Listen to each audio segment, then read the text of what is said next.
जब दो जवान लड़कियां और रास्ता भटक गईं और रास्ता भटक कर दोनों एक घने जंगल की एक झोपड़ी तक पहुंच गईं। उन्होंने झोपड़ी का दरवाजा खटखटाया तो एक साधु ने झोपड़ी का दरवाजा खोला। साधु दोनों लड़कियों को देखकर जैसे मदहोश हो गया हो। साधु की आंखें दोनों लड़कियों को लगातार निहार रही थीं, जैसे उसकी निगाह दोनों के ऊपर से हट ही नहीं रही हो। साधु की आंखों में कई सालों की प्यास थी जो अब पूरी होने वाली थी, मगर दोनों लड़कियां साधु की बदनीयती को समझ नहीं पाईं। फिर साधु ने दोनों लड़कियों को अंदर बुलाया। उसके बाद जो हुआ वो कोई सोच भी नहीं सकता था। बगदाद के दूर दराज जंगल में घने दरख्तों के बीच एक टूटी फूटी झोंपड़ी थी। उसी वीराने में रहा करता था एक 70 साल का बूढ़ा साधु, जिसे लोग बाबा जाहिद के नाम से जानते थे। उसकी आंखों में एक गहरी बेचैनी और दिल में एक अनकही ख्वाहिश दबी थी। एक रात जब आसमान पर चांदनी भी सुस्त पड़ी थी, बाबा जाहिद गहरी नींद में सोया हुआ था। तभी अचानक झोपड़ी के दरवाजे पर दस्तक हुई। बाबा की नींद टूट गई।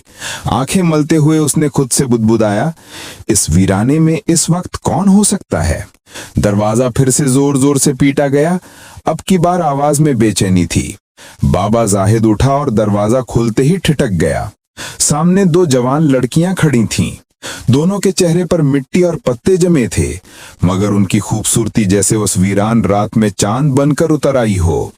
एक का नाम था अमारा और दूसरी थी लीना, मासूम और शांत स्वभाव की। बाबा जाहिद उन्हें देर तक घूरता रहा, जैसे उनकी सूरत में कोई जादू हो। बाबा की आंखों में गहरी चमक आ गई थी। उसने घूरते हुए पूछा, तुम दोनों कौन हो? अमारा ने जवाब दिया, हम रास्ता भटक गई हैं, बसरा की तरफ जा रही थीं, मगर राह गुम हो गई। अगर आप इजाजत दें तो बस एक रात आपके घर में पनाह मिल जाए, सुबह होते ही हम निकल जाएंगे। बाबा जाहिद उनकी बातों में खो गया।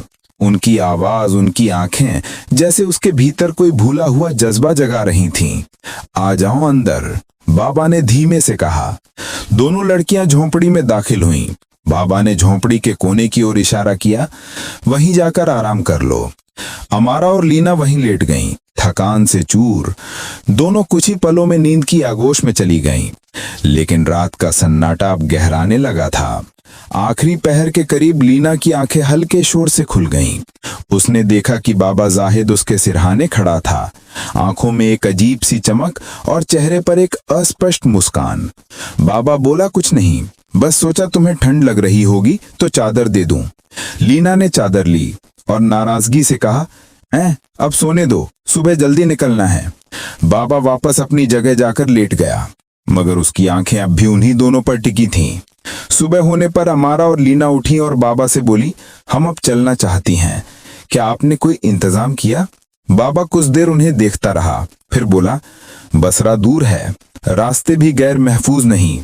तुम लोग जवान हो, खतरों से भरे सफर को अकेले तय मत करो। आज की रात और रुक जाओ, कल मैं तुम्हारे लिए कोई काफिला तलाश करूंगा। अमारा झिझकते हुए बोली, नहीं बाबा, हमें जाना है। बाबा थोड़ी देर चुप रहा, फिर धीरे से बोला, तो कम से कम दोपहर तक रुक जाओ, बाहर बहुत गर्मी है, फिर सोचते हैं कुछ। उसकी बातों में अब एक नरमी और एक अजीब सी महक थी। लीना ने अमारा की ओर देखा। दोनों थोड़ी देर सोच में डूबी, फिर सहमति में सर हिलाया। पूरा दिन बाबा जाहिद उनके पास बैठा रहा, बातों में उलझाने वाला, मोहब्बत भरी निगाहों से घूरने वाला, मानो हर लम्हा वो दोनों उसके दिल के किसी पुराने खाली कोने को भर रही हूं। रात आई। अमारा और लीना अपने बिस्तर पर लेट गईं। बाबा भी अपने जगह सोने चला गया, मगर जब रात का सन्नाटा फिर से उतरने लगा तो बाबा चुपचाप उठा और दबे पांव लड़कियों की तरफ बढ़ा। उसकी आंखें खास तौर पर लीना पर टिकी थीं। वो लीना के पास जाकर बैठ गया और धीरे से उसके माथे पर हाथ फेरने लगा। उसी पल लीना की आंखें खुल गईं। वो चौंक कर उठ बैठी। क्या कर रहे हो बाबा? वो गुस्से में बोली। बाबा ने नजरें नीची करते हुए कहा, बस तकिया देने आया था, बिना सिरहाने सोएगी तो गर्दन में दर्द हो जाएगा। लीना ने तकिया लिया और गुस्से में कहा, अब तंग मत करो। बाबा वापस जाकर लेट गया, मगर अब वो बेचैन था। खुद से बातें करते हुए बड़बड़ाया, सुबह चली जाएंगी, फिर कभी नहीं लौटेंगी। नहीं, मैं ऐसा नहीं होने दूंगा कि किसी भी तरह इन्हें रोकना होगा। उसकी आंखों में अब एक और खतरनाक साजिश पल रही थी। सुबह हुई तो लीना ने कहा, रोकने की कोशिश मत करो, हमें देर हो रही है। बाबा ने कहा, इतने घने जंगल में तुम दोनों जवान लड़कियां अकेली कहाँ जाओगी? तुम दोनों एक काम करो, कल सुबह चली जाना। कल यहां से एक काफिला जाएगा, तब तुम दोनों काफिले के साथ चली जाना।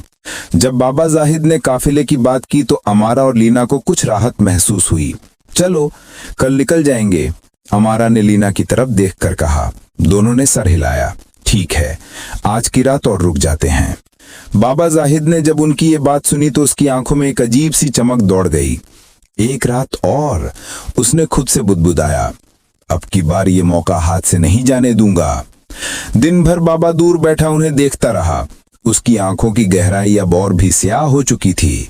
वो निगाहें अब सिर्फ देखने की नहीं थीं, उनमें कोई दबी हुई भूख थी, कोई पुरानी प्यास। रात फिर से ढलने लगी। अमारा और लीना अपने बिस्तर पर लेट गईं। बाबा भी अपने बिस्तर पर गया, मगर उसकी नींद गायब थी।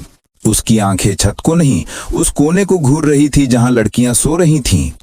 उसकी सांसें तेज थीं, दिल की धड़कन में एक अजीब सी हलचल थी। धीरे धीरे वो अपने बिस्तर से उठा, चुपके से उस कोने की तरफ बढ़ा। पहले अमारा के पास गया, उसकी आंखें बंद थीं। बाबा उसके पास बैठ गया और उसके बालों को नरमी से सहलाने लगा। अमारा थोड़ा सा हिली। बाबा डर गया, कहीं जाग न जाए। ये सोचते ही वो वहां से उठकर लीना के पास चला गया। अब वो उसने लीना का हाथ अपने हाथों में ले लिया और देर तक उसके चेहरे को निहारता रहा। उसकी आंखों में अब सिर्फ तमन्ना नहीं, एक अजीब सी बेबसी और हवस का साया उतर आया था। तभी लीना की आंखें अचानक खुल गई। तुम, वो चीख पड़ी। बाबा ने फौरन अपना हाथ उसके मुंह पर रख दिया। आवाज मत करो, कोई सुन लेगा। फिर धीरे